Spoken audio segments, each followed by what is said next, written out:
Arratsaldeon denori, eskerrik asko etortxagatik. Buenas tardes, amigas y amigos. Hoy iniciamos el ciclo de 4 conferencias, hoy es la primera, sobre la estrategia vasca, sobre las nuevas energías, fuentes de energías. Contamos con 2 grandes especialistas que nos ayudarán a solucionar los problemas que nos afectan a todos. Igual que en la segunda mitad del siglo XVIII, los fundadores de la Real Sociedad Vascongada, de los amigos del país, buscaban nuevas materias primas, nuevos métodos de trabajo que hicieran más rentables las producciones. Hoy buscamos nuevas fuentes de energía que nos permiten mantener esta sociedad de bienestar, porque como ellos, nosotros en el siglo XXI, pensamos que el bienestar material, el progreso y el trabajo contribuyen a la felicidad del pueblo. Ellos y nosotros defendemos la primacía de las ciencias útiles y valores como utilidad y progreso, utilidad y virtud. La Vascongada, desde 1763, uno de los primeros tratados que presentan en la sociedad, en las Juntas Generales de Guipúzcoa, el trinomio ciencia, economía y virtud fue la línea que luego se ha mantenido hasta nuestros días.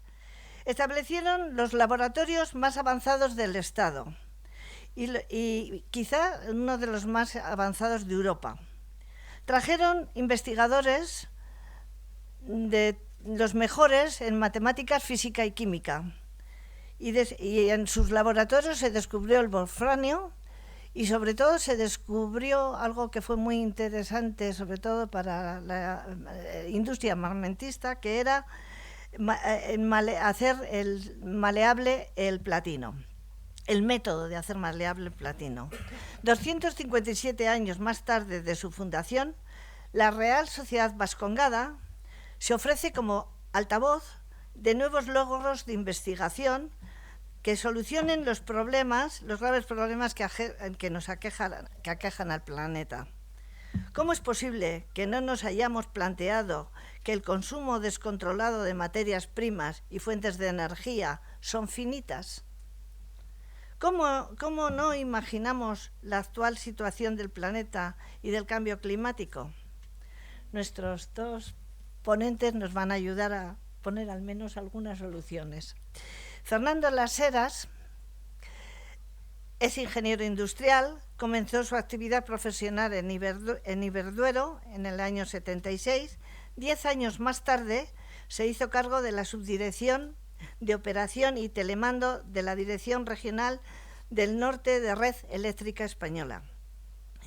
En 1996 fue nombrado director del Desarrollo Regulatorio de Iberdrola.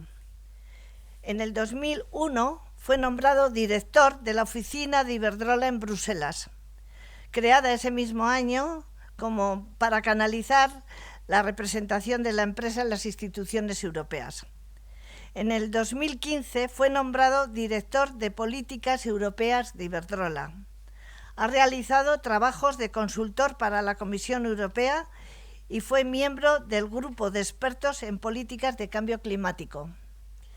Ha participado en trabajos para la OCDE, la Agencia Internacional de Energía, y fue coordinador del estudio sobre protección del consumidor que elaboró el Club Español de Energía. Actualmente asesora sobre consumo y contratación de energía a los pequeños consumidores. Fernando os va a presentar a Jorge y yo, en nombre de la Vascongada, os doy las gracias por aceptar la invitación.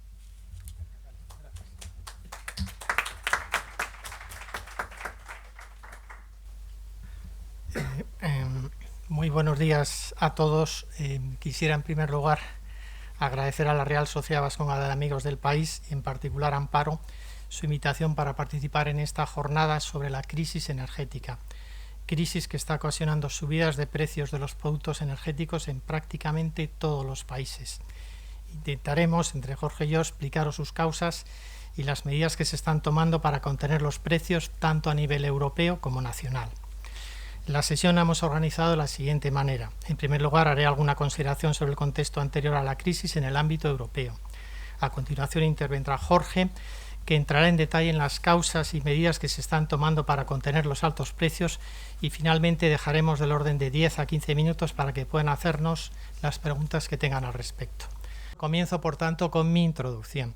La energía es fundamental para nuestras vidas y gobiernos y reguladores legislan y dictan normas para asegurar que los clientes dispongan de un suministro que sea a la vez seguro, sostenible, es decir, que respete el medio ambiente y a precios asequibles.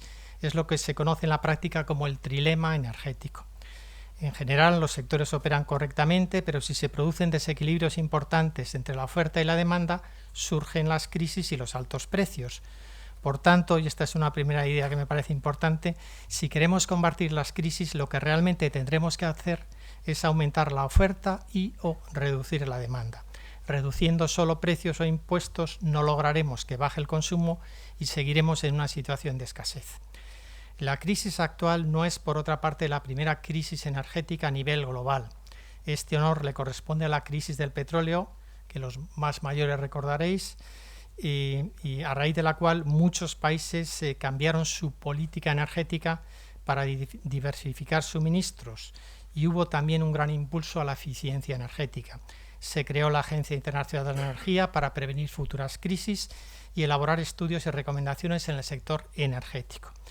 Voy a centrarme seguidamente en cómo están organizados los sectores del gas y la electricidad en la Unión Europea. En el pasado, la forma de lograr los anteriores objetivos, seguridad, sostenibilidad y precios asequibles, era con sistemas totalmente regulados. En el caso de la electricidad, era una época en que había grandes crecimientos de demanda. Las inversiones en plantas de generación eran largas y costosas y se pensaba que los anteriores objetivos se podrían conseguir mejor si un regulador o planificador central decidía qué plantas se construían.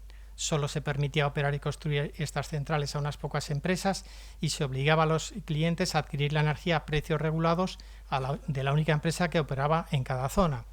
Éramos abonados, imagino que lo recordarán. A finales del siglo pasado, debido a que el anterior método llevaba en general a la sobrecapacidad y altos precios, se abrieron ciertas actividades del suministro al mercado, permitiendo la entrada de nuevos agentes en producción o suministro, que fueran las propias empresas las que tomaran sus decisiones de inversión y que suministradores y clientes pudieran libremente pactar sus contratos de suministro. Este proceso se conoce como liberalización. Las empresas del sector de gas también operaban en régimen regulado de monopolio, por lo que se decidió asimismo abrir ciertas actividades de este sector a la competencia y mejorar así la calidad del servicio, garantizar a los consumidores precios equitativos y reforzar la seguridad de abastecimiento. En la práctica se han ido implantando gradualmente a nivel europeo sendos mercados interiores de electricidad y gas. Estos mercados funcionan a dos niveles. Hay un nivel mayorista o de producción, con reglas muy comunes al objeto de que se facilite el libre comercio y se reduzcan los costes conjuntos. Y asimismo hay un mercado al cliente final, cuya regulación y condiciones pueden ser adaptadas por cada Estado miembro en función de sus necesidades específicas. La normativa comunitaria sobre los mercados incluye en todo caso distintas disposiciones de protección a los consumidores, y entre ellas están los precios regulados a clientes vulnerables y, aunque sea de forma transitoria, también a los clientes domésticos y microempresas. A primeros de los años 2000 hubo distintos apagones eléctricos en Europa, lo que ocasionó que se elaborase distinta normativa para garantizar la seguridad de suministro tanto a corto como a largo plazo. También en el sector de gas se ha desarrollado diversa normativa para garantizar el suministro y actuar de forma solidaria en tiempos de crisis, pues la dependencia energética de este combustible en su conjunto y en la mayoría de los países, como nos contará Jorge después, es muy alta. Hay países que tienen una sola fuente de suministro de gas y la dependencia energética de Rusia es muy preocupante. En el área medioambiental también se ha desarrollado normativa comunitaria que afecta al área energética y de entre ella destacaría la dirigida a la reducción de emisiones de gases de efecto invernadero. La Unión Europea ha venido estableciendo objetivos muy ambiciosos de reducción de estas emisiones desde el año 2007 y en la actualidad hay dos objetivos con horizontes distintos. En 2030 se quiere reducir el nivel de emisiones en un 55% respecto a los niveles de 1990 y en 2050 la Unión Europea quiere ser neutra en emisiones. Esto requiere, entre otras medidas, una reducción significativa de las emisiones de CO2 de las plantas que producen electricidad. Para que dicha reducción y la de otras instalaciones emisoras se haga conjuntamente al mínimo coste, se implantó un comercio europeo de derechos de emisión que lleva funcionando desde 2005. Y finalmente, y no porque sea menos importante, la Unión Europea ha venido asimismo desarrollando distinta normativa relativa al ahorro y la eficiencia energética y asimismo al fomento de las energías renovables. Europa es muy dependiente energéticamente, por lo que dicha normativa es muy necesaria. Las medidas de eficiencia energética reducen nuestro consumo, los costes energéticos, la dependencia energética y las emisiones de todo tipo. En cuanto a las renovables, que se empezaron a fomentar para que hubiera más competencia en el sector eléctrico, reducen a su vez la dependencia energética y las emisiones. Aunque al principio había que subvencionarlas, el enorme desarrollo tecnológico, principalmente en solar y eólica, ha reducido mucho sus costes, por lo que hoy en día son competitivas. Por otra parte, es posible, como saben, que los clientes construyan sus propias instalaciones y la eficiencia y las renovables son tan importantes para la Unión Europea que existen objetivos globales y a nivel de Estado miembro. En todo caso, cada país es libre de decidir la composición de su mix energético. Los mercados interiores de gas y electricidad comenzaron a implantarse hace ya más de 20 años. La integración actual es muy alta, solo limitada por niveles de interconexión insuficientes en algún caso, y salvo algún breve episodio de precios muy altos en inviernos secos y olas de calor, habían servido para poder suministrar a los consumidores europeos electricidad y gas a precios muy competitivos, reduciendo al mismo tiempo las emisiones de gases de efecto invernadero. Voy concluyendo. Como en todo mercado, si hay mucha oferta o baja la demanda, bajan los precios, que fue lo que ocurrió durante la pandemia. Por contra, si sube la demanda o baja la oferta, lógicamente subirán los precios, y eso también empezó a ocurrir en particular en Europa desde mediados del pasado año, tanto en el caso del gas como en el caso de la electricidad. Ha pasado ya más de un año desde entonces, y a pesar de las medidas que se están tomando tanto a nivel comunitario como nacional, los precios siguen estando en niveles muy altos. ¿Por qué está durando tanto esta crisis?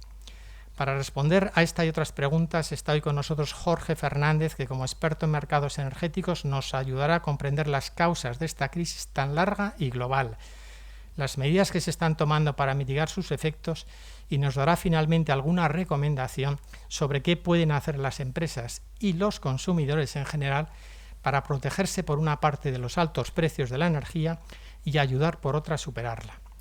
Jorge es doctor en Economía por la Universidad de Georgetown, Washington, D.C., y cuenta con una amplia experiencia profesional en el sector de la energía, en particular en el diseño y regulación de los mercados de electricidad y gas natural.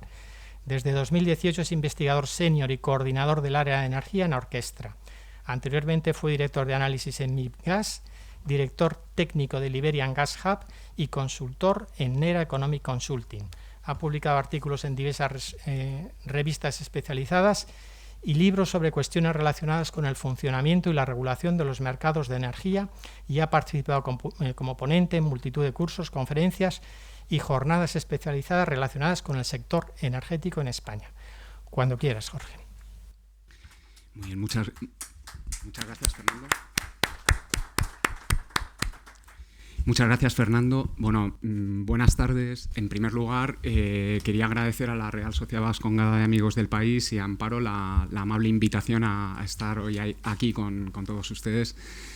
Vengo de la Universidad de Deusto. Orchestra es un instituto de investigación dentro de la Universidad de Deusto. Llevamos muchos años estudiando la transición energética, y nos hemos encontrado en los últimos años con las crisis que ustedes conocen. Entonces, de alguna manera nos obliga a volver a visitar los fundamentos de los mercados de energía, de la regulación, y les puedo asegurar que estamos aprendiendo cada día. Entonces, es un placer y un honor para mí estar hoy con ustedes, y espero que haya un intercambio al final para que podamos aprender, no solo ustedes, si soy capaz de transmitir conocimiento, y yo también, porque, como les he dicho, el mundo está cambiando cada día y estamos en una fase de aprendizaje.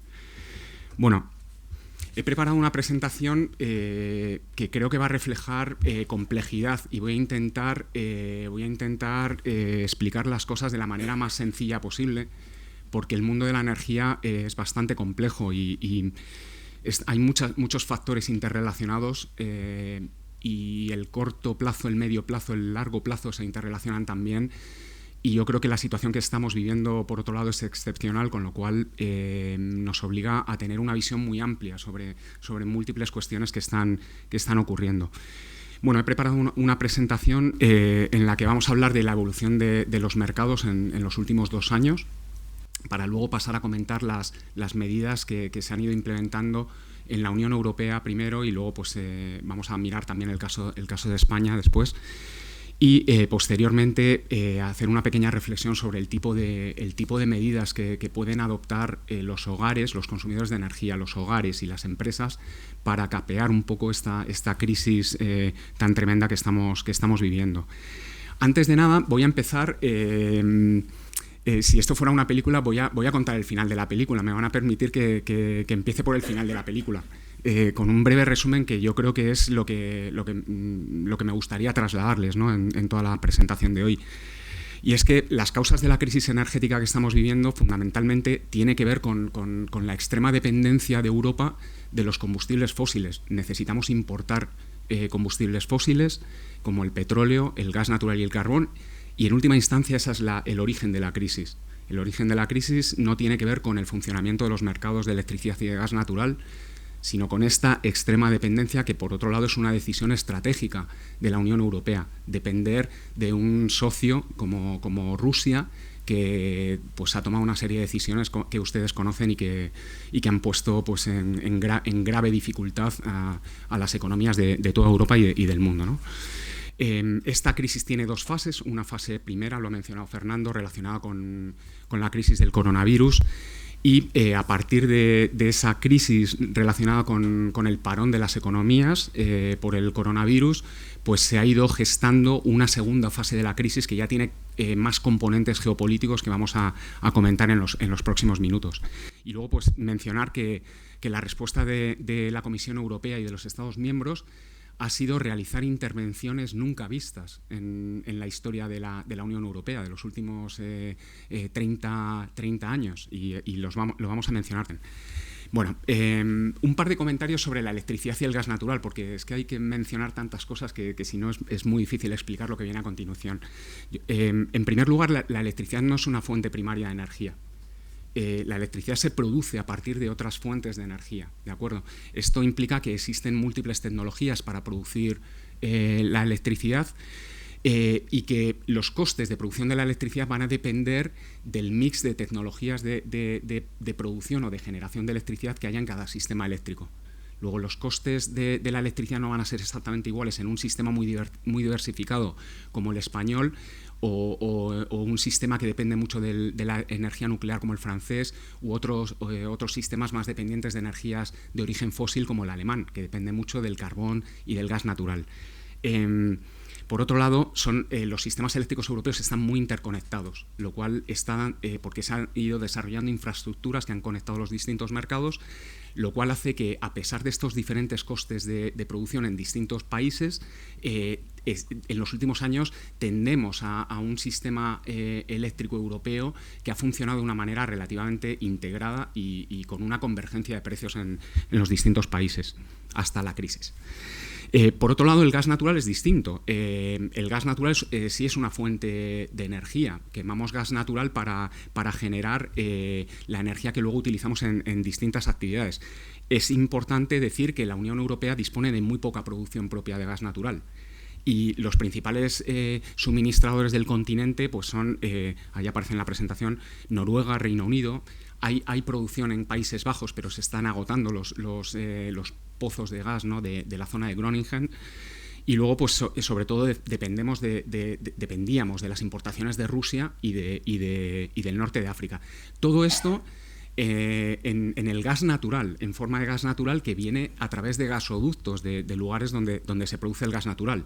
Porque el otro origen del gas natural es traerlo de orígenes mucho más lejanos en forma de gas natural licuado.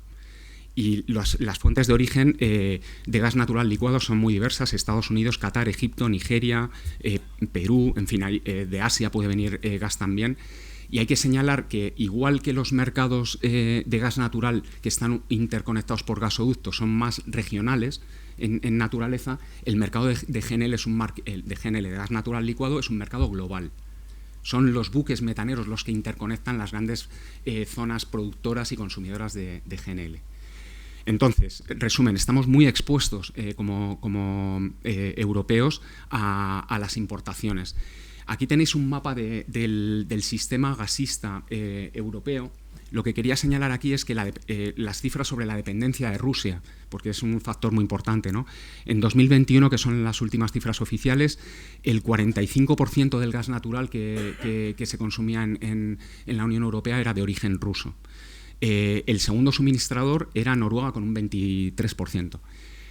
En cuanto al petróleo, el principal suministrador era Rusia también, con el 27% de toda la demanda, seguido de Noruega con un 8%.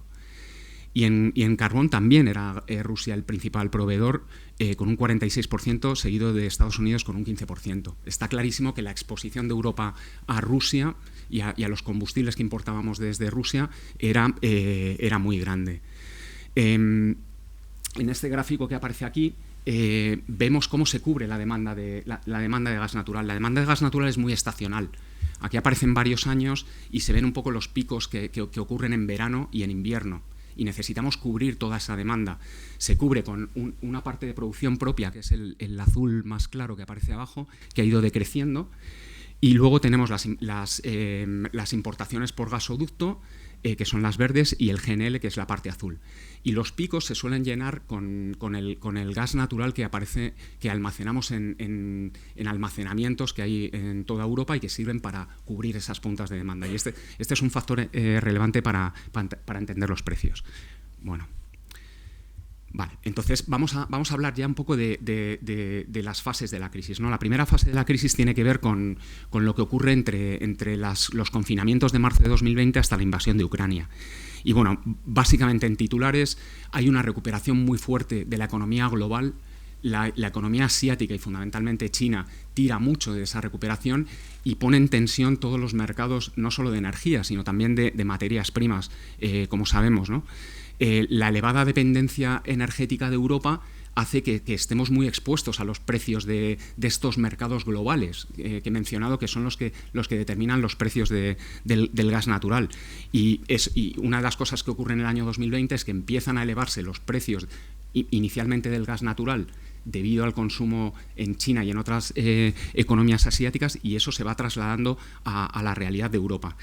A partir del segundo trimestre de 2021, cuando empieza a tirar ya más la economía europea, empezamos a consumir también más gas, y eso también es un factor que es importante para entender la subida de precios. Y hay un tercer factor que yo quiero mencionar, y es que durante los últimos años, digamos que por la tendencia que hay o por la presión regulatoria y por la presión social para ir poco a poco avanzando en la transición energética, se han ido reduciendo las inversiones en el sector de gas y del petróleo. Entonces, ese frenazo en las inversiones en los últimos 5 o 6 años ha hecho que en un momento en el que tiró muchísimo la demanda de gas natural en todo el planeta, no hubiera suficiente capacidad en el lado de la oferta para mantener el ritmo de la demanda. Ese es un factor que yo creo que hay que mencionar porque es importante. Después llegamos al verano de 2021 y lo que ocurre es que los precios del gas se disparan por 2 razones. En primer lugar, por esta recuperación en toda Europa, pero empiezan ya a aparecer estos factores geopolíticos. Yo no me acuerdo de todos los detalles, pero si vamos a la hemeroteca, en el verano de 2021 ya empieza a haber señales de que Putin empieza a jugar un poco con los suministros de gas, ¿no? Que si funciona o no funciona el gasoducto Yamal 1, o mete más flujo o menos flujo, que si se va a aprobar o no se va a aprobar ese segundo gasoducto que iba a traer gas desde Rusia a través del Mar del Norte para entrar en el continente europeo por Alemania, y empieza a haber ahí una tensión que empiezan a recoger los mercados y claro, los precios. Y es en este momento en el que la correlación, la elevada correlación que hay entre los precios de la electricidad y del gas natural empieza a tomar forma y a manifestarse en precios elevados de la electricidad. ¿Por qué? Pues porque el gas natural es la fuente de energía, o es los ciclos combinados de gas natural y las centrales de gas natural son las tecnologías que permiten cubrir la demanda en el margen. Y entonces todo el precio del mercado asume el precio de estas unidades en el margen. Esto se llama, lo llaman mercados marginalistas o sistema marginalista, y yo quiero señalar aquí que todos los mercados de cualquier producto, si nos ponemos a pensar en ello, son marginalistas.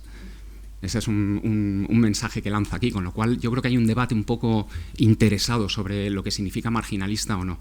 El gas natural fija generalmente el precio de la electricidad en la mayoría de las horas porque es la tecnología que necesitamos para generar esa última unidad de consumo que nos permite cubrir toda la demanda.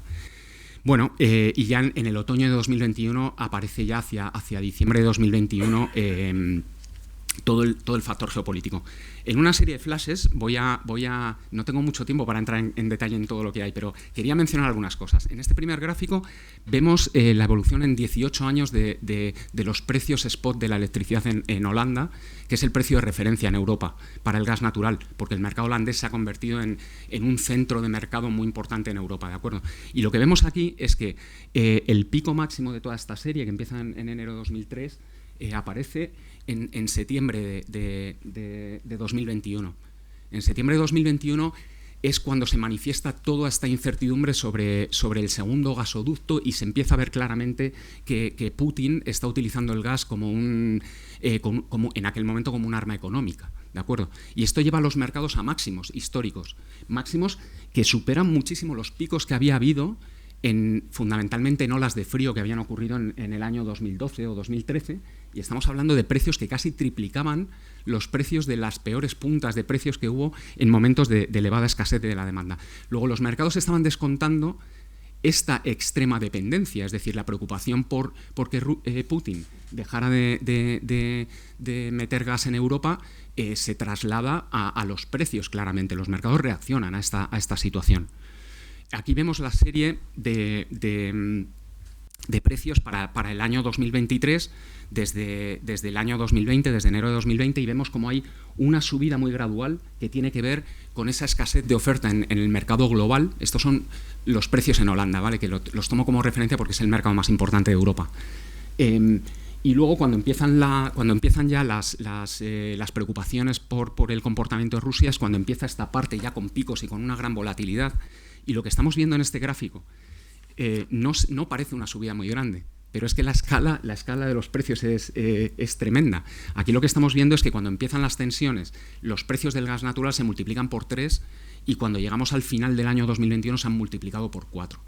Y si empezamos a pensar en lo que significa eso, precios del gas que se han multiplicado por 3 o por 4, que se trasladan a los precios de la electricidad y el impacto que tienen, por ejemplo, sobre la industria, y sobre los costes de la industria vasca en concreto, ¿no? Que depende mucho de la energía para producir bienes y servicios de alto valor añadido, pues empezamos a tener ya ahí una relación estrecha con la economía más real.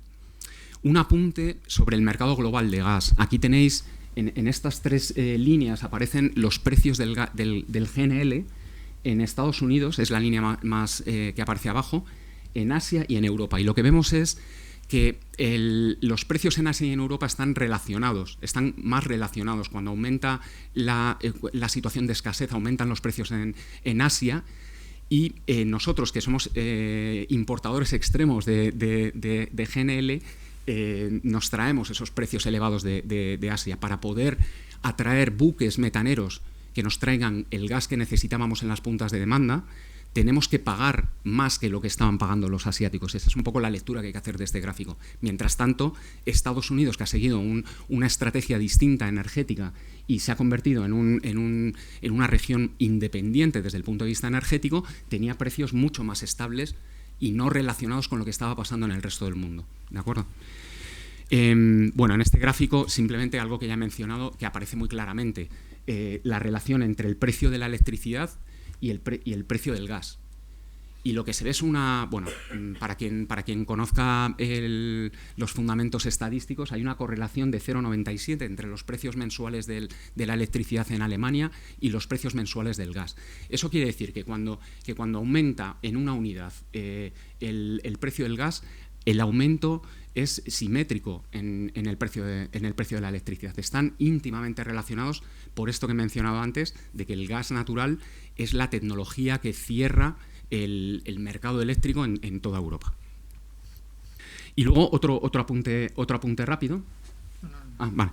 Otro apunte rápido es que aquí os muestro cómo evolucionaron los precios del gas en distintos países europeos y cómo evolucionó el precio de la electricidad en distintos países europeos. Y en esta primera fase, hasta la invasión de Ucrania, lo que observamos es que se mantuvo la relación entre todos los precios, una relación relativamente estrecha, porque los mercados de gas natural y de electricidad en Europa están muy integrados. Luego, con pequeñas diferencias que tienen que ver con la realidad en cada sistema eléctrico y gasista, pero aún así se movían de una manera muy correlacionada, tanto en el gas como en la electricidad. Y así llegamos a la segunda parte de la crisis, ¿no?, que tiene que ver con lo que ocurre después de la intervención, de la invasión de Ucrania por parte de Rusia. Y aquí lo que estamos en titulares también.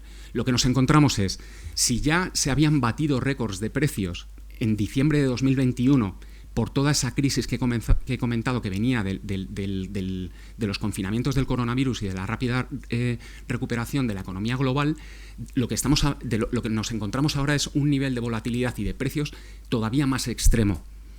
Es decir, ahora sí que estamos hablando de niveles de precios nunca vistos y sin duda insostenibles no solo para la economía, sino para los hogares y para las empresas. Aquí es donde los efectos de la energía sobre la inflación, sobre los precios de todas las materias primas y todos los productos manufacturados y todos los bienes y servicios, ya hay una traslación de esa inflación en los precios de la energía a los precios de toda la economía. Y empieza a aparecer ya un problema macroeconómico, porque vamos a ver que las economías, los gobiernos empiezan a responder con una serie de medidas que tienen costes y nos están llevando a una situación de elevada inflación, elevados tipos de interés para intentar contener la inflación, déficits crecientes, ¿no?, en las cuentas públicas, y esa es un poco la situación en la que estamos ahora. A partir del verano se ha visto una moderación de los precios del gas natural. Ahora voy a explicar por qué. Y pese a esa moderación, que ahora vamos a ver en un gráfico de precios, seguimos estando en una situación de extrema tensión en el mercado de gas natural. El balance entre oferta y demanda es muy ajustado y nos estamos beneficiando estas últimas semanas de un clima muy moderado, temperaturas muy moderadas que han reducido la demanda estacional, ¿no?, que se incrementa en los momentos de más frío en toda Europa. Un pequeño apunte. El gas Centro Europa depende crucialmente del gas natural para la calefacción de los hogares, en un porcentaje muy elevado. Entonces, tenemos que entender que ya no es solo la industria la que depende del gas natural, los hogares de Centro Europa necesitan gas natural para poder calentarse en las olas de frío. Bueno, estamos hablando de elevada incertidumbre y riesgo que reflejan los mercados, ahora lo vamos a ver con gráficos, y una presión muy grande para que los políticos intervengan, y aquí es donde aparecen todas las medidas que voy a describir a continuación. Muy bien, si vemos un poco la historia, fijaos que el pico, esta es la serie de precios del gas natural, teniendo ya que llega hasta prácticamente antes de ayer. Y entonces la invasión de Ucrania, lo tengo marcado ahí en rojo. Fijaos que el pico de diciembre que aparece ahí es el primer pico que aparece en toda la serie grande. Fijaos qué pequeño aparece en esta serie en comparación con lo que vino después. Pero lo que vino después no fue solo un incremento de precios justo después de la invasión de Ucrania, que claramente tenía que ver con... se ha iniciado una guerra en Europa, que es algo inédito en los últimos 70 años, qué va a ocurrir con los suministros de gas que necesitamos, cómo vamos a responder. Todo eso generó, obviamente, un incremento de los precios del gas natural, además de que había los rusos ya estaban reduciendo los flujos de gas natural desde hacía varios meses, lo cual le metía mucha presión al equilibrio entre oferta y demanda en Europa, y era una parte de la razón de por qué estábamos viendo esos incrementos de precios graduales. Entonces hay un momento de mucho movimiento y volatilidad en los mercados tras la invasión. Luego, una cierta estabilidad durante el verano, cuando se empiezan a tomar medidas para contener los precios, y al final del verano aparece un pico muy grande que coincide con la incertidumbre de si teníamos reservas suficientes al final del verano para poder afrontar el invierno. Eso es lo que refleja este gran pico que ocurre más o menos a finales de agosto, cuando estábamos de vacaciones todavía la mayoría. Aparecen en los periódicos, me parece que fue el 28 o el 29 de agosto, toda esta situación. Ya Rusia decide cortar prácticamente las relaciones con los consumidores en Europa, y aparece una gran crisis que obliga a los políticos, a los gobiernos, a tomar medidas que vamos a ver en unos minutos. Y bueno, muy rápidamente, no tengo tiempo para entrar en el resto de productos energéticos, pero quiero mencionar que la crisis del gas también se traslada, cuando hay una crisis energética, al final se reflejan los precios de todos los productos energéticos, ¿no? Lo que pasa es que los distintos mercados tienen distintas dinámicas, porque los factores que afectan a la oferta y a la demanda en cada uno de los mercados son un poco distintos. Entonces, bueno, simplemente mostraros que, como grandes mensajes, este es el precio de los derechos de emisión de CO2, que es un precio que forma parte de los precios de la electricidad, porque los generadores que utilizan combustibles fósiles tienen que internalizar en su coste el coste de los derechos de emisión. Si no tienen derechos de emisión que le den soporte a las emisiones que tienen por quemar gas natural o carbón o lo que sea, tienen que pagar una penalización. Luego es un coste real, es un coste de oportunidad y es un coste real también para las empresas. Y aquí veis que, digamos que el precio de los derechos de emisión se ha multiplicado casi por 4 desde el inicio de la crisis. Aquí tenéis el gráfico del petróleo. El petróleo funciona también de una manera un poco peculiar y un poco conectada con el gas natural, pero también de una manera un poco distinta. Lo que veíamos en el caso del petróleo es que veníamos de una recuperación de la economía global que genera más demanda agregada en toda la economía global, y eso se traduce en un incremento de los precios del petróleo. Aparecen ahí esos picos, eso marcado en rojo, la volatilidad extrema tras la invasión de Rusia y el inicio de la guerra, una fase vamos a llamar de inquietud, de volatilidad a lo largo de todo el verano, y luego un descenso de los precios del petróleo, que tienen que ver, en este caso, con el miedo a una paralización ya de la economía global, a medida que todos estos factores macroeconómicos, inflación, tipos de interés elevados, etcétera, van erosionando la demanda agregada en distintas partes del planeta, y eso se refleja en los precios del petróleo. En estas últimas semanas estamos viendo un pequeño repunte. Pues, ¿por qué? Porque la OPEP intentó reduciendo intentan tomar medidas para reducir la oferta y de esa manera sostener un poco los precios, y bueno, pues estamos un poco en una situación de incertidumbre. Por cierto, y el carbón tiene también una vida propia. Quizá el mensaje más importante sobre el mercado de carbón es que a medida que aumentaron tanto los precios del gas natural, en muchas partes del planeta se empezó a sustituir gas natural por carbón. Y entonces la demanda de carbón aumenta mucho y hace que se sostengan todos los precios, y en Asia en concreto, economías como la China dependen en gran medida del carbón.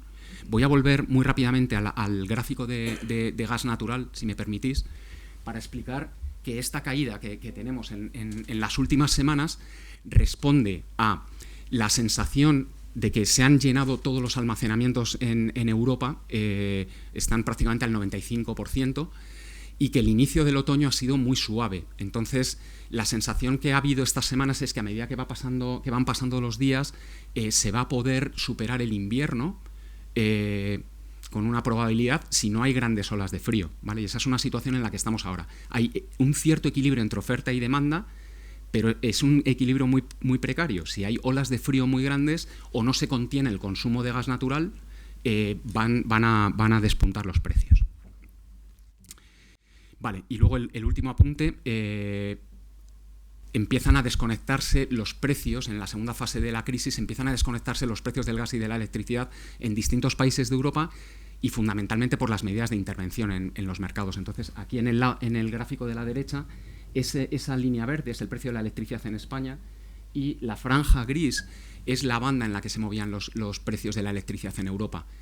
Bueno, en junio del año pasado, no, en junio de este año, disculpad, se aplica una nueva medida que es el famoso tope al gas, que luego vamos a mencionar brevemente, y desconecta el precio de la electricidad en el mercado ibérico del precio de la electricidad en Europa. Y en el gas natural está ocurriendo una cosa un poco distinta. El sistema ibérico es un sistema que está muy expuesto al precio del GNL porque traemos una gran parte del GNL del gas natural que consumimos en forma de GNL, mientras que en Europa el mercado de referencia, que era el holandés, dependía mucho, los precios allí dependían mucho de los flujos rusos, y entonces se han desconectado un poco los mercados de gas en Iberia y en el resto de Europa. Bueno, ¿qué podemos esperar en los próximos meses? Muy rápidamente, yo creo que he mencionado el principal mensaje. Es el que os acabo de trasladar. Estamos en una situación en la que hay un equilibrio, un cierto equilibrio entre la demanda y la oferta de gas natural en toda Europa, pero situaciones de olas de frío que hagan disparar la demanda pueden hacer que se incremente la volatilidad y los niveles de precios en gran medida. Y estamos un poco a la espera de ver qué decisiones pueden tomar finalmente en la Unión Europea, la Comisión Europea, que está teniendo problemas para tomar medidas, especialmente en el mercado de gas, para ver hasta qué punto se puede contener el precio del gas en toda Europa y de esa manera, por la relación que tiene con la electricidad, contener los precios de la electricidad. De cara al próximo año va a ser muy importante cómo lleguemos al final de la primavera en los almacenamientos subterráneos. Es decir, si para superar el invierno vaciamos los almacenamientos en toda Europa, estoy hablando de Europa, no estoy hablando de nuestro mercado, estoy hablando de toda Europa. Si se vacían los almacenamientos, habrá que volver a llenarlos para el invierno del 24. Y ese llenado de los almacenamientos va a generar presión sobre los precios. Luego, entonces, los mercados están descontando una desaceleración de los precios en estas semanas, pero un repunte estacional porque va a aumentar el frío, aumentarán los precios. Ese repunte será más o menos normal en función de las olas de frío que haya. Y cuando llegamos al final del invierno y de la primavera, los precios deberían caer, habrá una punta un poco en verano, pero si los almacenamientos están muy bajos, probablemente veremos precios elevados del gas natural otra vez en el mercado europeo. Vale, ¿cuál es la respuesta de la Unión Europea? Desde el inicio de la crisis, la Comisión Europea ha adoptado un enfoque gradual, ¿de acuerdo? Voy a mencionar 5 paquetes de medidas y va a ser cronológico. Y voy a ir muy al grano para no utilizar demasiado de tiempo vuestro. En primer lugar, en octubre de 2021, si recordáis, ya la crisis de precios se había manifestado. Estábamos en una situación de precios elevados, aprueba un paquete la Comisión Europea que se llama Toolbox, que básicamente con medidas fiscales y medidas de ayuda a hogares y a empresas, ¿de acuerdo? Sin cambiar de alguna manera las reglas de juego. O sea, se pensaba en aquel momento que, a pesar de que había una crisis, era una crisis que se podía solventar con las herramientas habituales fiscales de apoyo a las empresas o de reducción de impuestos y de ayuda directa a hogares vulnerables y a las empresas, ¿de acuerdo? Y se empiezan a poner también algunas medidas estructurales más de medio plazo, pues empezando a pensar en cómo ahorrar gas natural, en cómo impulsar el hidrógeno, que será un factor en el futuro, y otro tipo de medidas más estructurales. Esa es la primera reacción de la Unión Europea. Cuando llega la invasión de Ucrania, claramente ese disparo de precios tan brutal que os enseñé en el gráfico anterior y que era sin parangón en la historia de los precios de la energía en la Unión Europea, hace que ya la Comisión Europea esté hablando de una situación de emergencia y se aprueban medidas en marzo de 2002 en un paquete que se llama Repower EU, para quien haya podido leer algo de esto o conozca esto, en el cual ya estamos hablando de la regulación de precios minoristas, estamos hablando de suspender la normativa de ayudas de Estado. Esto es un hecho sin parangón. Es decir, prácticamente la base del mercado europeo, que eran, prohibir las ayudas de Estado, se suspende para que los Estados puedan ayudar a los consumidores de energía. Y luego se abre la puerta a que se puedan regular los beneficios extraordinarios o excesivos. A veces hablan de extraordinarios o excesivos. Esto es una discusión muy grande, pero bueno, se le da armas a los Estados miembros para que puedan aprobar normativa intervencionista, y se empieza a hablar del diseño del mercado eléctrico. Bueno, el regulador energético europeo, esto es un apunte muy, muy rápido, estuvo estudiando cuál era la situación del mercado eléctrico en toda Europa y llega a la conclusión en un informe en abril de 2022 de que el diseño actual no es el causante de la crisis. Eso es lo que dicen los reguladores, los técnicos que analizan el funcionamiento del mercado. Continuamos. Hay una segunda fase de ese paquete de emergencia que se aprueba en mayo de 2022, que es el plan de acción de Repower EU. Básicamente lo que hay que destacar aquí es que se ponen en marcha mecanismos para la financiación de nuevas inversiones en renovables, en hidrógeno, etcétera, sobre todo mecanismos de financiación para poder avanzar y reducir la dependencia de combustibles fósiles de terceros países. En mayo de 2022 ya estaba en marcha una medida que se aprobó en marzo, que era empezar a llenar los almacenamientos subterráneos a toda velocidad para intentar alcanzar el 90% en octubre, en el inicio del invierno, ¿de acuerdo? Y esto se consiguió con creces porque se llegó a alcanzar el 95% o el 96% en muchos países. Y luego hemos tenido otros dos paquetes. Uno, un paquete de ahorro o reducción de la demanda de gas, se aprueba en julio de 2022 y básicamente se comprometen todos los Estados miembros a reducir un 15% la demanda de gas entre el 1 de agosto y el 31 de marzo de 2023. Y entonces han ido aprobando distintas medidas, incentivos, etcétera, para que se reduzca la demanda industrial y la demanda de los hogares. Y eso ha tenido mucho éxito en Europa. Este tipo de medidas en los distintos países han tenido éxito, no tanto en España, como veremos en breve.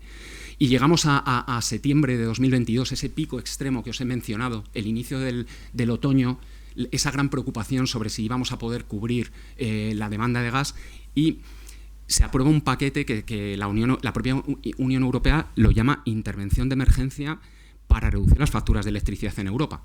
Ese es el nivel de cómo llama la Comisión Europea al paquete de intervención. Y básicamente aprueban 4 tipos de medidas: la reducción del consumo de electricidad, especialmente en las puntas, y eso está por ver cómo lo van a aplicar los distintos Estados miembros, porque hay que desarrollar mediante normativa todo eso. La limitación, un esquema de limitación de ingresos de la energía eléctrica en el mercado, que básicamente es decir, bueno, si para las tecnologías que no emiten CO2 y que tienen costes variables más bajos, como están ingresando un precio medio muy elevado, porque el gas tiene un nivel muy, muy elevado, vamos a utilizar una parte de esos ingresos para ayudar a los consumidores.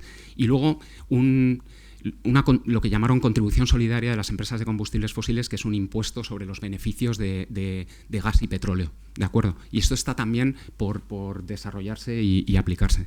Y luego, en cuarto lugar, se abre la puerta a que pueda haber tarifas reguladas por debajo de costes, que esto también es algo inédito en la Unión Europea. Ya no es solo regular precios, sino que los precios regulados puedan temporalmente estar por debajo de los costes para ayudar, para que se reflejen de alguna manera en las facturas de los consumidores finales. Y luego, hay una quinta medida, que es cómo intervenir en el precio en el mercado de gas. No voy a entrar en los detalles porque es un debate técnico y complejo, pero básicamente desde principios de octubre se está debatiendo en cómo intervenir el precio del gas. La lógica es, si la crisis es la escasez de gas y la apuesta estratégica que hicimos, y eso ha llevado a tener unos precios desorbitados del gas natural, atajemos los precios del gas natural en toda Europa para luego que se traduzca en precios menores de la electricidad. Pero no se ha llegado a un acuerdo sobre este tema. porque hay un grupo de países, Alemania y otros países en Centro Europa, que tienen miedo de que un tope de precios en el mercado de gas impida atraer el gas que necesitamos en las puntas para cubrir la demanda. Y recordad que en Centro Europa el gas lo utilizan los hogares. Luego la presión política es muy grande por no reducir la oferta de gas en estos países. Y Alemania, como habéis leído en la prensa, está optando por medidas fiscales con el músculo financiero que tiene, ¿no? Otros países como España, Francia, Bélgica apuestan por introducir un tope al gas, que es lo que se hizo aquí. ¿Qué es lo que...? Bueno, el tope al gas es una medida excepcional. El tope al gas que hay en España es una medida excepcional a la que se le abre la puerta en un Consejo Europeo de finales de marzo, que aprueba lo que se llamó la excepción ibérica. Todo esto lo habréis leído en los periódicos. Básicamente, la razón que había detrás de eso era decir, si el sistema ibérico está solo parcialmente interconectado con Europa, porque tenemos unas interconexiones limitadas de electricidad y de gas natural, aunque os he comentado que por barco se conectan los mercados, etcétera, pero es cierto que las interconexiones con Francia son limitadas. Si se interviene en el mercado ibérico, los efectos de esa intervención no necesariamente se tienen que reflejar en el resto de Europa. Y por eso se aprueba básicamente la excepción ibérica. ¿Y en qué consistía la excepción ibérica? Bueno, pues aquí veis, en el gráfico ese de la izquierda, veis la curva de demanda de electricidad y la curva de oferta de electricidad, que es la verde. Bueno, básicamente es decir, bueno, todos los generadores que están en la parte marginal, que es esa parte que yo he marcado punteada, y que utilizan combustibles fósiles, les vamos a limitar el coste máximo que pueden incorporar a sus ofertas de venta asociado a los combustibles fósiles, asociado al gas natural y si el precio del gas natural estaba pongamos en 100, no se le permite con esta medida que un generador de gas natural incorpore en su precio de venta ese 100. Se limita a 40, de hecho, y va subiendo gradualmente. Pero obviamente es una manera básicamente de bajar la curva de oferta, es empujar la curva de oferta hacia abajo, lo cual lleva a precios menores. ¿Qué ha ocurrido? Muy rápidamente, algunos efectos. Ha aumentado la producción de los ciclos combinados con esta medida y el consumo de gas. Ese es un tema importante. He mirado las cifras y en España, a lo largo del año 2022 respecto del año 2021, ha aumentado el consumo de gas para producción de electricidad un 21%. Es cierto que ha habido una reducción del consumo industrial y una reducción del consumo doméstico. Estamos siendo más cuidadosos, pero en conjunto hemos incrementado el consumo de gas natural. Es una situación un poco paradójica, que en una situación de extrema escasez de gas natural estemos consumiendo más gas natural que el año pasado. Y esto es fruto de esta medida. Pero lo cierto es que el precio spot de la electricidad cayó y eso se ha reflejado en las facturas de los consumidores que estaban sujetos a la tarifa regulada, que eso es otra historia compleja, pero una parte, no todo el mercado, sino una parte relativamente relevante de los consumidores finales han visto sus facturas reducidas por este impacto, aunque al final estamos hablando de un impacto sobre las facturas que puede ser inferior al 10%. Y luego otra cosa que ha ocurrido es que hemos exportado, en este último gráfico abajo a la derecha, hemos exportado mucha más electricidad a Francia. Y esto, en términos económicos, significa que de alguna manera hemos subvencionado la electricidad, una parte de la electricidad que consumen los franceses. Porque la intervención ha bajado el precio aquí, los franceses obviamente han comprado más electricidad saturando las interconexiones prácticamente y de alguna manera hay una transferencia de rentas entre nuestro mercado y el... Con esto, a ver, un poco un resumen de todo esto muy rápido, es obvio que es una intervención de emergencia y es positiva en la medida en que se han contenido los precios de la electricidad y también ha afectado al gas natural, ¿no? Pero la complejidad de los mercados de energía implica que cuando se interviene en un mercado aparecen efectos colaterales en otras partes del sistema energético que hay que tener en cuenta, ¿vale? Porque esto, por ejemplo, implica que hemos aumentado las emisiones de CO2. Vale, bueno, se aprueban una serie de reales decretos para ayudar a las empresas, ¿vale? Aquí es el Real Decreto Ley del 29 de marzo, si os acordáis, es el que introduce los 20 céntimos en la gasolina y en los combustibles de automoción. Hay ayudas a las empresas, se reducen los peajes eléctricos, hay un conjunto de medidas para intentar reducir el impacto sobre las facturas, ¿vale? Y luego también se han adoptado medidas de ahorro y eficiencia energética en distintos reales decretos y en distintas normas. Muy recientemente en el plan Más Seguridad Energética, estamos hablando de España. Y en el caso del País Vasco, pues también el gobierno vasco, os acordaréis que en el verano pues lanzó un plan de ahorro energético, de choque, para tratar de contener el consumo fundamentalmente de energía, lo cual se traduce automáticamente en un menor coste de la energía, ¿no?, para hogares y empresas. En definitiva, un conjunto muy variado de medidas relacionadas con el ahorro energético, con la reducción de las facturas, medidas fiscales, reducción de peajes, etcétera. Hay intervención directa del mercado eléctrico y se está debatiendo algunos proyectos de ley para intervenir más los ingresos de las empresas, la minoración de ingresos de tecnologías no emisoras de CO2. Esto es un tema técnico, pero bueno, se quiere intervenir todavía más los ingresos de las empresas, y hay un proyecto de ley para establecer un impuesto sobre las energéticas y los bancos, que lo habréis visto en el debate, ¿no? Y mientras tanto también hay otros planes, pues como el plan de seguridad energética, que trata de avanzar en el ahorro energético. En otros países europeos, sin entrar en mucho detalle porque no tengo tiempo, bueno, lo que puedo comentar es que el gasto que ha habido en términos de Producto Interior Bruto en 2022 o desde el inicio de la crisis, para la mayoría de los países está entre el 2% y el 8% del Producto Interior Bruto. Yo creo que esa señal nos da una idea de la magnitud del coste de tratar de responder a este reto que supone unos precios tan elevados de la energía. Bueno, medidas de todo tipo en todos los países europeos, tampoco voy a entrar en detalle en esto, y desde el punto de vista de las medidas fiscales, pues también una variación muy grande, es que me quite las gafas, con impuestos fundamentalmente centrados en los impuestos medioambientales, en la reducción de impuestos como el IVA, etcétera, y una tendencia a incrementar la regulación de los precios más que la regulación de los ingresos con el paso de los meses. Y ya en la parte final, pues muy rápidamente, no sé cómo, bueno, vamos fatal de tiempo, pero quería comentar un poco, esto no van a ser muchas transparencias ni muchos minutos, o sea, qué tipo de medidas pueden tomar las empresas y los consumidores. No voy a entrar en mucho detalle, pero en la parte izquierda de la transparencia hablo de producción y consumo responsable. Yo creo que esto, tanto los hogares como las empresas, es un tema de concienciación, es un tema de cambiar hábitos, es un tema de pensar dónde estamos desperdiciando energía, tan sencillo como eso, y cómo podemos ser mejores, más responsables utilizando energía. Y esto lo pueden hacer los hogares y las empresas, lo podemos hacer todos. En segundo lugar, hay que hacer un seguimiento activo de los costes de la energía. No tenemos que ser todos expertos en mercados, ¿de acuerdo? Pero nos estamos acostumbrando todos los hogares a mirar en el periódico los precios de la electricidad para saber si ponemos la lavadora. Yo lo hago en mi casa y me imagino que el 90% lo hacemos, ¿no? Cuando ponemos la lavadora empezamos a ser más sensibles a esto, y eso está bien. Hay que hacer un seguimiento, no podemos vivir mirando hacia otro lado cuando están ocurriendo cosas tan graves en el mundo de la energía y en costes que nos afectan a todos.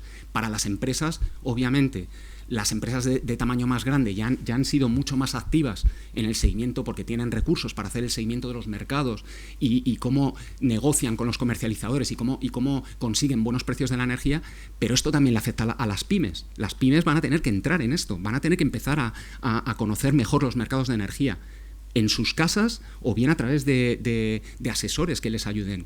Pero de nuevo, no podemos vivir ajenos a esta realidad que va a tener una cierta persistencia en el tiempo. Y luego, el tercer eje es evaluar las alternativas que tenemos a medio plazo para mejorar nuestro consumo de energía. Y esto, de nuevo, lo podemos hacer los hogares. ¿Cómo? Pensando, si yo consumo gas, ¿por qué no me informo de cuáles son las alternativas que tengo a una caldera de gas para ver en qué momento del tiempo puede ser ya financieramente deseable hacer todo va a requerir una inversión, lógicamente, pero como consumidores tenemos que empezar a hablar de estas cosas. A lo mejor si no es en nuestro hogar, los que vivamos en comunidades de vecinos, empezar a plantear estas cosas en las reuniones de vecinos. ¿Por qué no empezamos a ver cuánto cuestan, bombas de calor, ¿no? Aerotermia? que son formas muy eficientes o tecnologías muy eficientes y que nos van a ayudar a medio plazo. Yo creo que tenemos que empezar a informarnos. Y para las empresas es, no sé, una obligación tener que analizar no solo lo que pueden hacer hoy y mañana en el corto plazo, sino también en el medio plazo. Estamos hablando de ahorro energético, de mejorar la eficiencia energética. Estamos hablando de también mejorar la eficiencia en el uso de otros recursos, porque cualquier material que utilicemos, tanto empresas como hogares, incluye energía en la propia producción del material. Si utilizamos menos materiales, vamos a utilizar menos energía. Eso sí que es una correlación 1. Y lo podemos hacer los hogares y lo pueden hacer las empresas. Y está cambiando la legislación europea sobre temas como el empaquetado, las formas de la utilización de los plásticos y todo eso para ser más eficientes en el uso de materiales. ¿De acuerdo? Tenemos que optimizar los costes energéticos, analizar fuentes de energía alternativas, tenemos que adaptar nuestros comportamientos y en la medida en que a lo mejor esto es más aplicable a las empresas, innovar en las formas de producir. ¿De acuerdo? Un mensaje muy rápido y paso ya a mis conclusiones, Fernando. Bueno, me gustaría mencionar un tema que me parece muy importante. Hasta ahora hemos hablado de costes, hemos hablado de una situación un poco catastrófica y todo esto sin hablar del cambio climático. Pero la situación de los mercados es muy preocupante y hay que reaccionar a ella. Pero se puede ver también en clave de oportunidad. Y yo creo que esto es muy importante que se internalice, especialmente por parte del tejido productivo. Y aquí en el País Vasco, cuando hablamos con las empresas, empiezan a ser más, empiezan a entender mejor, bueno, no es que no lo entiendan, no quiero ser, por favor, que las empresas saben lo que hacen, pero empiezan a asumir un discurso como el que voy a hacer en el próximo minuto, y es que desde diciembre de 2019 se aprobó una nueva estrategia de crecimiento y de competitividad en la Unión Europea que se llama Pacto Verde Europeo. No lo tienen que conocer, pero es una estrategia que viene a decir que tenemos que cambiar todos los mercados de la Unión Europea de bienes y servicios para que sean bienes y servicios verdes, con baja huella medioambiental, y que tenemos que especializar nuestra industria en la producción de esos bienes y servicios y nuestras empresas. Y que esa transformación para lograr estos productos y servicios verdes nos va a dar una ventaja competitiva en la economía global. ¿Y cómo se traduce en la realidad de una empresa? Bueno, pues siendo más eficientes en el uso de los materiales y de la energía, aumenta la productividad de las empresas. Eso es una fuente directa de competitividad. Van a reducirse los costes si soy más eficiente y más productivo. En segundo lugar, si soy capaz de diferenciar mi producto porque le añado ese componente verde, me estoy anticipando a un cambio que va a ocurrir sí o sí. Me estoy posicionando mejor. La demanda empieza a cambiar. A los consumidores finales, como las personas, va a llegar más tarde. Pero en muchas cadenas de valor, las empresas grandes que demandan materias primas y productos manufacturados empiezan a pedir certificados verdes. Esto es una realidad. ¿De acuerdo? Luego, las empresas en todos los eslabones de la cadena de valor que se adapten van a poder competir mejor. Y es una fuente de competitividad. Se sitúan mejor en los mercados. Y además, el ahorro energético, pensar en economía circular, pensar en nuevas formas de colaboración, abre las puertas a la innovación en las formas de hacer las cosas. Y esa es la tercera vía de competitividad para las empresas. No puedo, dedicarle más tiempo a esto. Voy a pasar a las conclusiones que tengo y reflexiones finales. Bueno, muy rápidamente. Recordar, porque lo conté al principio, el origen de la crisis tiene que ver fundamentalmente con la escasez de combustibles fósiles que tenemos en la Unión Europea y que tenemos que importar de terceras partes. Y en particular, en haber apostado estratégicamente, y bueno, aquí tiene que ver Alemania, pero tiene que ver también toda la Unión Europea, por un socio que fue Rusia, que nos ha causado el problema que conocemos. Dependíamos excesivamente de Rusia, mostré los números al principio. Y ese es el verdadero origen de la crisis. ¿Cómo se sale de la crisis?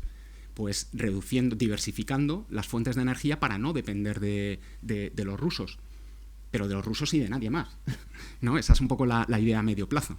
Y una vía clara es ser más eficientes energéticamente, desarrollar las energías renovables a gran escala. ¿Por qué? Porque las energías renovables están cerca de nosotros, están donde nosotros consumimos energía. No va a venir la eólica del Mar del Norte, una parte puede venir, pero muy poquita. O sea, generaremos la energía aquí y eso nos elimina problemas de tener que depender de un tubo que viene de Rusia o que viene de Argelia o que viene de un barco que viene de Nigeria.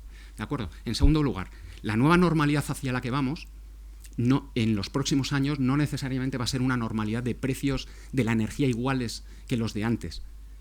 Nos vamos a enfrentar a varios años de una cierta escasez de energía limpia, sobre todo. ¿Por qué? Porque queremos hacer una transición a la energía limpia. Y la energía limpia todavía no la tenemos. Tenemos que invertir para conseguir esa energía limpia y para diversificar suministros. Y en lo que todas esas inversiones no estén amortizadas, la energía va a ser cara. Sí, el sol es gratis, pero será gratis si tenemos todo amortizado dentro de muchos años. Pero en los próximos años los inversores van a querer recuperar las inversiones en energías renovables y no son baratas. La energía solar no vale cero, vale lo que vale fabricar e instalar un molino eólico. Y ha ido bajando el precio, claro, pero tiene un coste, ¿no? Luego, el mensaje de antes. Estamos en un equilibrio inestable para los próximos 3-4 meses en el mercado de gas. Hay balance entre oferta y demanda, pero cualquier situación de olas de precios va a disparar, de olas de frío dispara los precios. El contexto macro y micro va a ser complejo y luego pues tenemos que ver un poco qué va a ocurrir con la Comisión Europea, si los Estados y la Unión Europea en general va a ser capaz de llegar a un acuerdo sobre el gas. Está muy difícil, las noticias de hoy mismo no son buenas porque hay dos bandos muy diferenciados y Alemania y otros países pues tienen mucho miedo, como he comentado, de que imponer un tope al precio europeo del gas impida atraer importaciones que necesitamos, ¿no? Y luego, pues en España lo que tenemos es efectivamente unas tarifas que se han reducido con unos impactos colaterales que no son positivos, como un mayor consumo de gas, mayores emisiones. Hay que pensar también, yo creo que esa es una pregunta que lanzo, si reducir artificialmente los precios es bueno en un momento en el que necesitamos ahorrar energía y ser más eficientes en el uso de la energía, porque todos sabemos que si el precio es más bajo se pierden en parte los incentivos a comportarse de otra manera. También es cierto que la crisis es lo suficientemente grave como para que todos seamos conscientes más conscientes de lo que está ocurriendo. Hogares y empresas tienen que gestionar activamente el consumo y los costes energéticos. ¿De acuerdo? He mencionado antes algunas. Y mi último comentario es un comentario que abre la puerta a otra charla o charlas de otros expertos o de quien sea, que tiene que ver con la transición energética. Hemos hablado del corto plazo, no he hablado de cambio climático, no he hablado de la transición energética. Estos días se está celebrando en Egipto la reunión del COP27 y los mensajes de los científicos son cada vez más alarmantes. Las palabras que están utilizando los científicos para decirnos lo que está ocurriendo con la senda de emisiones de gases de efecto invernadero son cada vez más alarmantes. Utilizan la palabra catastrofista, una situación catastrófica. Yo no quiero ser aquí, yo creo que hay que iniciar una transformación muy rápida y tenemos que ser conscientes, pero no olvidemos que hemos estado hablando de una crisis de corto plazo, pero que tenemos una crisis de medio y largo plazo que no podemos dejar de lado. Vamos a tener que compaginar la respuesta a las dos. Y con esto, pues disculpen que me haya alargado un poco más del tiempo que tenía asignado. Me vengo arriba en este tipo y nada, encantado de estar aquí y de escuchar las preguntas que puedan tener luego. Muchas gracias a todos.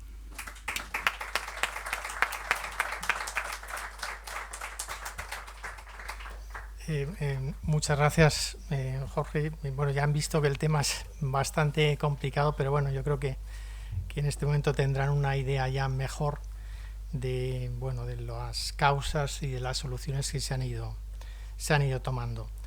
Creo que tenemos el orden de 10 minutos para el debate todavía, entiendo, Amparo, ¿no? Yo iba a hacerle una primera pregunta a Jorge y luego ya casi abro, vamos a decir, el turno a la audiencia, ¿no?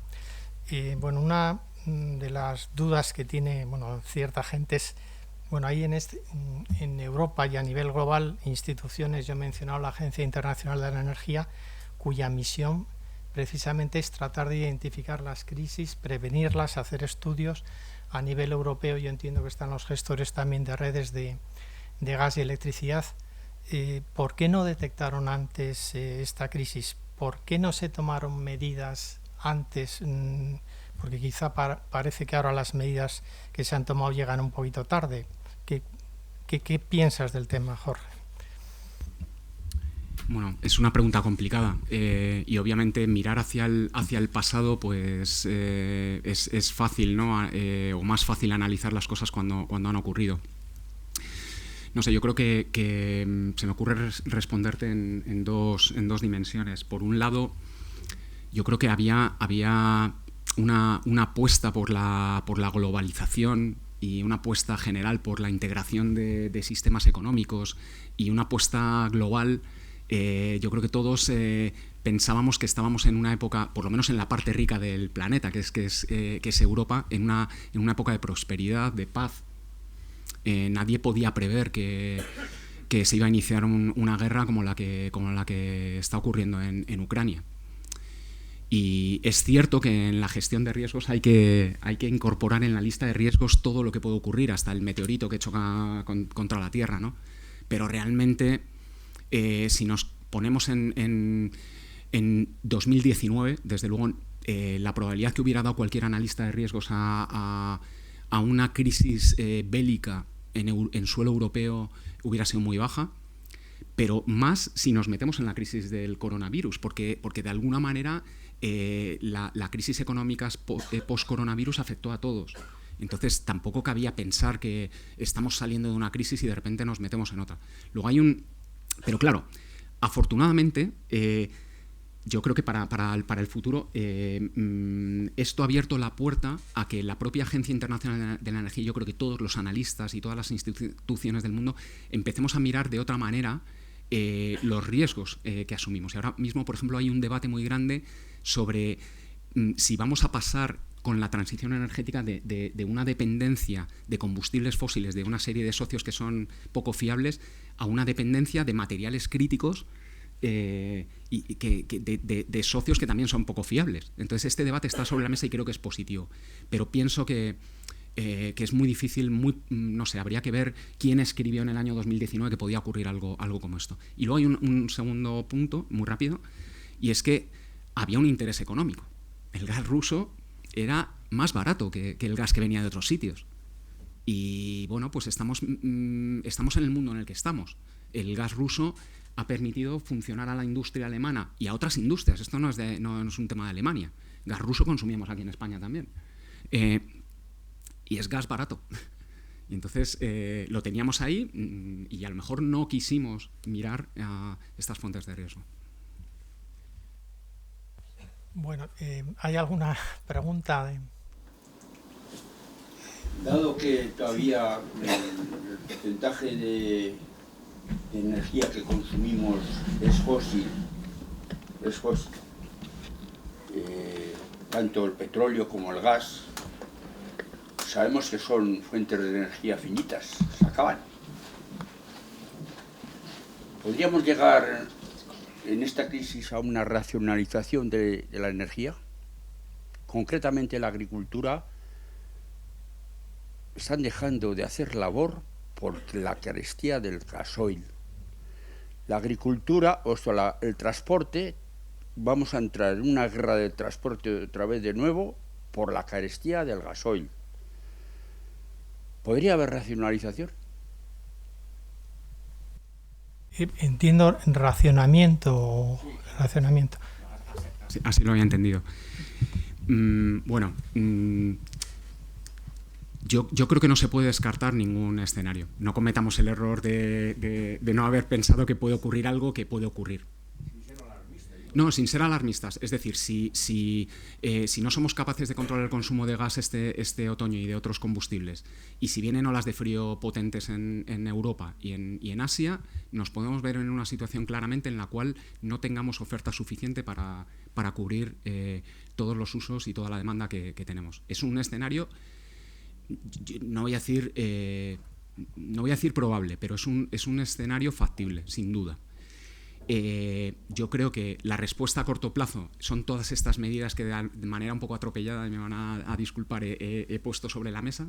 Se están tomando medidas de todos los tipos para intentar contener los precios de la energía, y a medio plazo no nos queda más remedio que iniciar sendas de descarbonización y hojas de ruta de descarbonización en todos los sectores, para evitar en el sector primario la situación que está usted comentando, para evitar en la industria que tenga que cerrar la industria. Tenemos que buscar fuentes de energía alternativas. Eso podrá ir por la vía del autoconsumo, por la vía de generación distribuida, por la vía de utilizar otro tipo de combustibles, biocombustibles, en cada sector habrá que...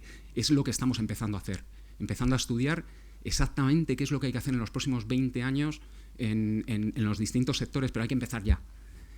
Yo creo que y la crisis actual ha acelerado esa urgencia por empezar a actuar ya en todos los sectores. Es un poco Perdona que le conteste, concretamente la agricultura podría colapsar. Sin duda, es que es un problema... Sí. Los abonos el 50% más. Es verdad. Y hay... Los precios están como están. Tenemos noticias de ganaderos en Euskadi, ¿no? Matando reses, matando vacas porque no pueden, digamos, alimentarlas o sostener el coste de producción, ¿no? Y de mantenerlas. Es un problema claro. O sea, yo creo que esto exige en el corto plazo algún tipo de intervención porque nos afecta a todos. Y en el medio plazo tenemos que cambiar y huir de esos combustibles fósiles lo más rápido que podamos. ¿Alguna otra pregunta? Vale. Una duda y una pregunta. Una duda sobre el funcionamiento de la sección ibérica, que no me ha quedado claro. Si nos tenemos que suministrar del mercado internacional del precio del gas y topamos la parte de ese precio del gas en el mercado internacional que puede incorporarse a la factura, ¿quién y cómo paga la diferencia? Y la pregunta sobre las energías renovables, más que nada sobre la fiabilidad de las energías renovables, en el sentido de que podemos pasar de depender de suministradores no fiables a depender de los caprichos de la naturaleza, en cuanto a que vayamos a depender de si hay o no hay nubes o de si hay o no hay viento. Y eso, ¿qué garantías nos da de poder establecer un sistema de suministro fiable y seguro? Bueno, son las preguntas del millón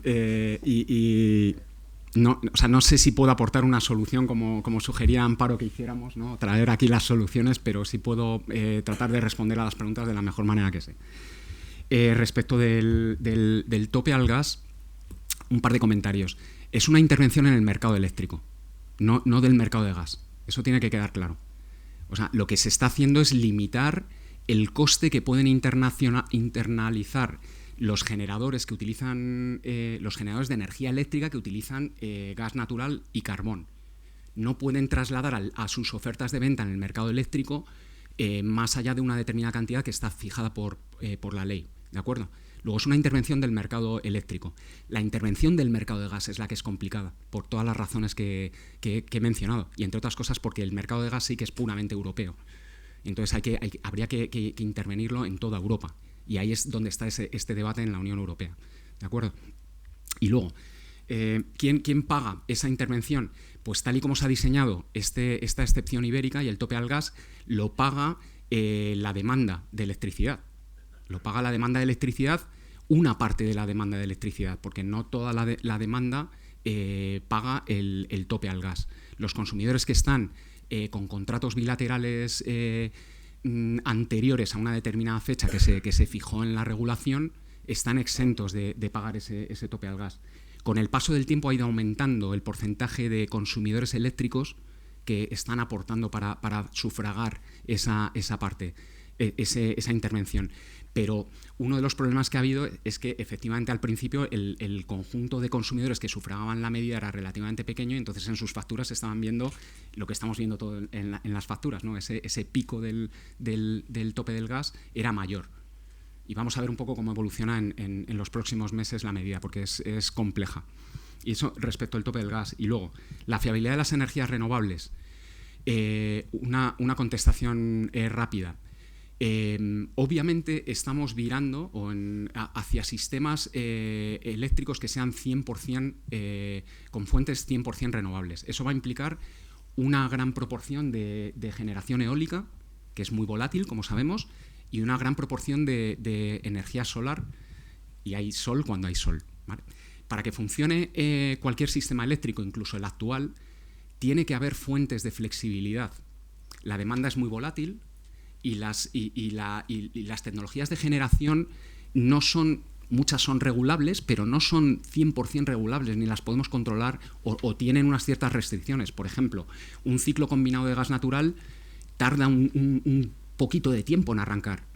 Si deja de soplar ahora mismo el viento, tardamos unas pocas horas en poner muchas centrales de gas natural a pleno funcionamiento. Se necesita flexibilidad. Y básicamente hay 4 fuentes de flexibilidad.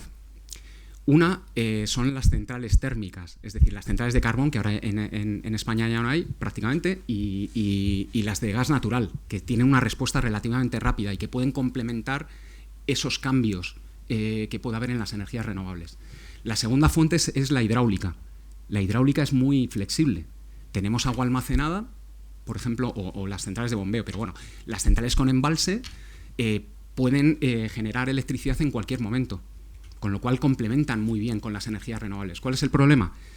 Que no hay no hay mucho margen para aumentar los embalses, y en toda Europa tampoco. Y las otras 2 fuentes de flexibilidad son la respuesta de la demanda. Es decir, si nosotros somos capaces de responder como consumidores prácticamente en tiempo real, eso puede complementar la variabilidad de las energías renovables, ¿de acuerdo? Pero se necesitan muchas cosas. O sea, se necesita una regulación de cómo se va a hacer eso, se necesitan dispositivos que nos permitan trasladar los cambios o que nos lleguen las señales del mercado en tiempo real para que nosotros podamos responder prácticamente automáticamente. Hay dispositivos que puede gestionar un comercializador de tal manera que en un determinado momento se reduzca la demanda automáticamente cuando lo puede necesitar el sistema. Luego, mejorar la flexibilidad de la demanda y la respuesta de la demanda es una fuente de flexibilidad muy importante y lo será en el futuro. Y la cuarta fuente son los sistemas de almacenamiento de energía eléctrica. Lo que pasa es que son todavía muy caras las baterías a gran escala, pero están trabajando múltiples agentes para innovar. Y esas son las 4 fuentes de flexibilidad. Y lo deseable es que no necesitemos la flexibilidad de las centrales que consumen combustibles fósiles para que sean nuestro sistema limpio. Pero en lo que no tengamos las otras 3 fuentes de flexibilidad, aquí tenemos hidráulica, ¿vale? O las otras 2, a gran escala, vamos a seguir dependiendo de combustibles como el gas natural para poderle dar soporte a la penetración creciente de energías renovables de carácter intermitente. Bueno, yo quería hacer una aclaración respecto al tema del tope al gas, que efectivamente el tope al gas, bueno, es una medida que lo que se traduce es como una especie de ayuda que se le da a los generadores que queman gas para que oferten, en vez de al precio real, a un precio intervenido, que son los 40 euros estos por megavatio. Es como si los generadores tuvieran una ayuda de Estado. Entonces eso efectivamente lo pagan una serie de consumidores que son los que están en tarifa regulada desde el primer momento y los que están en el mercado libre o han renovado sus contratos a partir del 26 de abril. El 26 de abril es la fecha en que se anunció que se iba a llegar a un acuerdo con la Comisión Europea. Y entonces se supone que a partir del 26 de abril las ofertas que, vamos a decir, que tenían los suministradores en el mercado libre eran más bajas. Hay una fuente también vamos a decir, de ingresos para estas ayudas, que son las rentas de la interconexión con Francia. Como hay una diferencia de precios entre España y Francia, pues hay una renta y esa renta se utiliza para pagarles a los generadores. Entonces, yo lo que les diría también que efectivamente con este tema del tope al gas ha habido un cierto problema con las facturas que habrán recibido, porque hay clientes que no ven no lo ven en la factura, pero ven unos precios altos, y otros que ven unos valores que no pueden confirmar. O sea, ven un concepto que pone tope al gas, un valor muy alto. Entonces yo eso sí animo a que llamen a su suministrador y pidan explicaciones para ver de dónde sale ese concepto, porque hay algún suministrador que está diciendo que el cálculo que lo hace, que está haciendo de momento es provisional, y bueno, pues se supone que en algún momento ese cálculo lo harán mejor. Pero bueno, realmente las rentas la van a acabar pagando los consumidores por una parte y la renta de la interconexión por otra. Un apunte muy rápido, porque es que me has traído a la mente la quinta fuente de flexibilidad, uno con la respuesta anterior, son las interconexiones. Cuanto más interconectados estén los sistemas eléctricos, más flexibilidad hay. Sí. Tenemos todavía... ¿Había alguna pregunta más? Sí, perdón, sí, yo tenía una cuestión. Sí. Una cuestión que, bueno, a mí me inquieta y seguro que a mucha gente le inquieta, desde la misma incultura que tenemos sobre algo tan complejo, del que estamos aprendiendo muchísimo en los últimos meses, del sector energético y de todas las conexiones que hay entre los diferentes mercados de materias primas, ¿no? Y creo que es bueno hablar esto, por supuesto, que agradezco muchísimo esta iniciativa de la Fundación, debería de haber más, no solo para aquellos que queramos venir, sino de comunidades de vecinos y demás, en donde vemos que se están encareciendo los costes de una manera alarmante y no sabemos muy bien de dónde viene, ¿no? Lo que sí que sabemos, porque los medios de comunicación nos lo están diciendo muy claro, es que se está produciendo un empobrecimiento de las personas por la inflación, y siempre es debido al encarecimiento de las materias primas, y siempre es debido, como muy bien has dicho, al conflicto de Ucrania y de Rusia. Pero esto choca con que las grandes energéticas, y estamos viendo últimamente datos que se están informando, se están exponiendo, de unos beneficios que chocan casi de una manera insultante, de crecimiento del 60% de los beneficios, empresas como Galp, como Iberdrola, como Repsol, como Selps, como Endesa, etcétera, etcétera, ¿no?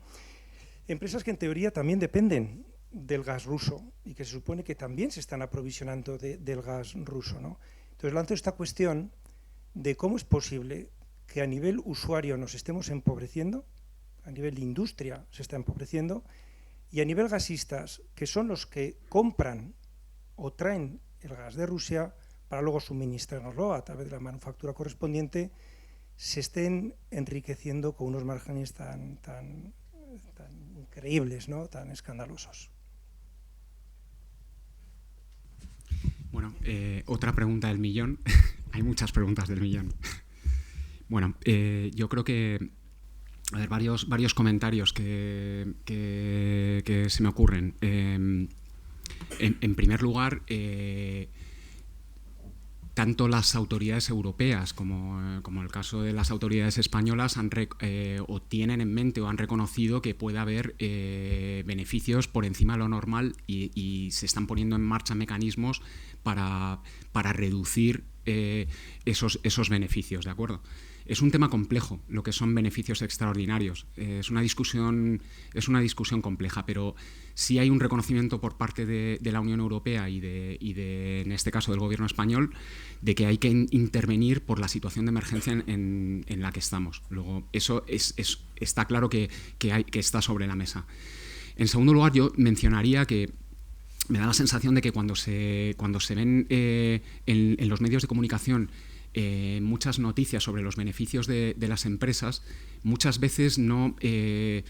Yo echo de menos muchas veces que esos beneficios tengan, que esa información que se traslada a la ciudadanía tenga dos características. Una, que se traslade esa información en términos relativos. Es decir, una compañía como Iberdrola, decir que gana 2.000 millones de euros, pues cualquiera vamos a pensar que 2.000 millones de euros es una cantidad totalmente estratosférica y no justificada. Si el volumen de negocio es de 130.000 millones, a lo mejor resulta que el beneficio es del 1,5%, que es el mismo beneficio que saca una mercería en la calle de La Paz, ¿no? No quiero ser naif, pero creo que se traslada la información sobre los beneficios de las empresas de una manera que genera confusión. El otro elemento que me gustaría ver en ese tipo de informaciones es que se distinga el origen geográfico de los beneficios, porque es muy importante cuando uno mira las cuentas de las empresas y con las intervenciones que está viendo sobre los ingresos de las empresas eléctricas, el negocio en España está intervenido, porque los ingresos están intervenidos. Y muchas veces los beneficios vienen de inversiones en otras partes del mundo. La discusión puede ser si a una empresa como Iberdrola o como Endesa o con las que participan aquí les tenemos que exigir que colaboren en la solución de esta crisis. Y yo creo que la respuesta es sí. Y estamos buscando mecanismos, y las propias empresas yo creo que también quieren ayudar. Pero creo que se traslada la información de una manera un poco sesgada. Y lo otro que me gustaría aportar es, precisamente cuando uno mira estimaciones de rentabilidad, y ahora se están empezando a publicar. Por ejemplo, para quien tenga interés, hay un estudio muy reciente de analistas financieros internacionales, AFI, que es una empresa reputada en el análisis de cuestiones financieras, que han mirado un poco cómo están respondiendo la rentabilidad de las distintas empresas en el sector de la energía. Y lo que sí parece que está claro es que hay beneficios más grandes en el sector de los combustibles fósiles que en el sector eléctrico, aunque solo sea porque para poder producir la electricidad vas a tener que comprar el gas a precios de mercado, lo cual ya de alguna manera limita el tipo de beneficios. Pero bueno, yo creo que estamos en una situación en la que la ciudadanía estamos preocupados por todo lo que ocurre. Tenemos que sobrevivir como hogares, tienen que sobrevivir las empresas para poder mantener las economías a flote, y está claro que estamos en una situación extraordinaria que exige una respuesta extraordinaria por parte de los gobiernos, con medidas adecuadas y con apoyo por parte de las energéticas en la medida en que sea factible. No sé, esa es un poco la opinión. Yo solamente quería decir, que hay empresas, suministradores que lo están pasando muy mal. Hay una empresa alemana, Uniper, que tuvo que ser rescatada por el gobierno alemán, y en España hay cantidad de pequeñas comercializadoras que lo están pasando muy mal. O sea, hay empresas que, por lo que sea, pues la crisis o lo han podido remontar o lo han podido afrontar mejor, pero hay muchas otras que también lo están pasando muy mal. Yo creo que tendríamos que concluir ya. Entonces yo casi le iba a pedir a Jorge, no sé si tú tienes algún mensaje final o... No, simplemente agradecer su asistencia hoy, la atención que han prestado, y yo me quedo solamente, los mensajes son muchos, no sé si la presentación la podrán difundir o estará disponible de alguna manera. A mí me gustaría volver a repetir la última frase, y la voy a leer. Al margen de la situación actual de los mercados de energía, el cambio climático y sus consecuencias continuarán siendo el principal reto energético medioambiental al que nos enfrentamos. Yo creo que lo dejo ahí porque esto es la antesala de algo gordo que viene, ¿no? Y una transformación muy grande que van a tener que hacer todas las economías y que nos afecta a todas las personas que estamos aquí. Muchas gracias. Yo tenía una cosa muy breve. Como conclusión me gustaría incidir que la situación que se está viviendo en los mercados energéticos es excepcional. Son 2 crisis consecutivas. Confío que hayan podido entender cómo funcionan los mercados interiores de la electricidad y el gas, las causas de las crisis y las medidas que se están tomando para tratar de superarla. La crisis afecta a todos los consumidores en general. Adicionalmente a las medidas que se están tomando por parte de gobiernos y reguladores, los consumidores en general y los domésticos en particular podemos protegernos de las crisis reduciendo nuestro consumo y buscando en el mercado, que las hay, las ofertas que mejor se adapten a nuestro consumo. Reducir nuestro consumo siempre es importante, pues así reduciremos también las emisiones de gases de efecto invernadero. De hecho, la Agencia Internacional de Energía, en su último informe trimestral sobre el mercado del gas, incide en la necesidad de ahorrar gas para mantener los almacenamientos a un nivel aceptable después del periodo de las calefacciones, y pide a los Estados miembros solidaridad y a los consumidores domésticos europeos que tengan un consumo responsable de gas y electricidad. Lo ha dicho Jorge también. Recuerden, por tanto, consuman con responsabilidad. Muchas gracias.